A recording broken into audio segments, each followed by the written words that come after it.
Hi guys, చూడండి పిల్లలకి egg rice చేస్తున్నాను అనమాట. సో సింపుల్గా మనం జీలకర్ర వేసుకొని ఉల్లిపాయలు, పచ్చిమిర్చి, కరివేపాకు వేసుకొని బాగా వేగిన తర్వాత కొద్దిగా పసుపు, సాల్ట్ వేసుకొని గుడ్లు కొట్టి వేసుకున్నాము. ఇప్పుడు ఇందులో మనం రైస్ వేసుకొని కలుపుకొని బాక్సులు కట్టేద్దాం. ఓకే, చూడండి ఫ్రెండ్స్, ఎగ్ రైస్ సింపుల్గా రెడీ చేశాను. సింపుల్గా రెడీ అయిందనమాట.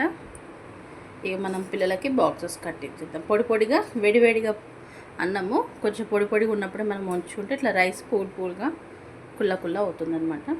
సో ఎగ్ రైస్ అయితే రెడీ అయిపోయింది. బాక్సెస్ కట్టేద్దాం.